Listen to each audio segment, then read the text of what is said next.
So dito nga po mga kalingap, tatlong magkakapatid na dalaga na touch sa sinabi ni Arjun sa kanila. So ano nga ba ito? Yan po yung ating pag-uusapan po mamaya mga kalingap, pero bago po natin ipagpatuloy ang video ito sa mga bago pa lang po sa ating munting channel, huwag po natin kalimutang suportahan ang ama ng Kalingap, Kuya Val Santos Matubang at Kalingap Rap. At paunawa, panoorin po muna ang full video bago mag-comment para malaman ang nilalaman nito. So dito nga po mga kalingap, maging tayo man po ay na-touch sa sinabi po ni Arjun dito sa tatlong magkakapatid na dalaga. Grabe po yung salita po ni Arjun dito nga po sa magkakapatid. Talagang napakaganda po ng payo po ni Arjun, at maging tayo po mga kalingap, na-touch din po tayo sa ipinayo po ni Arjun dito nga po sa magkakapatid. Sabi nga po niya, 'di ba? Katulad nyo rin ako. Dati lagi rin po siyang sinasabihan na bulag, duling at kung ano-ano pa po. Pero inisip po ni Arjun na wag sumuko dahil alam niya balang araw mababago yung kanyang kapalaran. O di ba?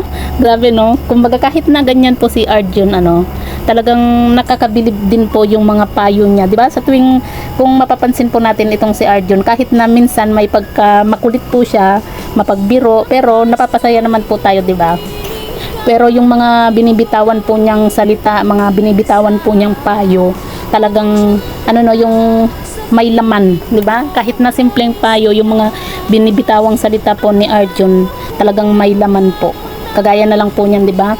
Na sinasabihan po niya yung tatlong magkakapatid na wag sumuko. Kasi kagaya po niya, alam niya na balang araw mababago po yung kanyang kapalaran.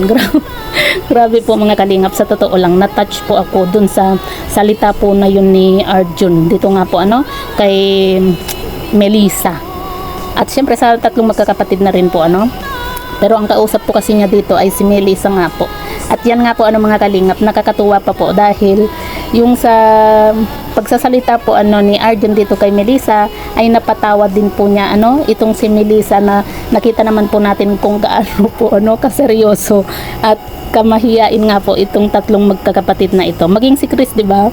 Napatawa din po ni Arjun. Kaya nakakatuwa lang po na isinama po ni Kalingap Rab nga po itong si Arjun.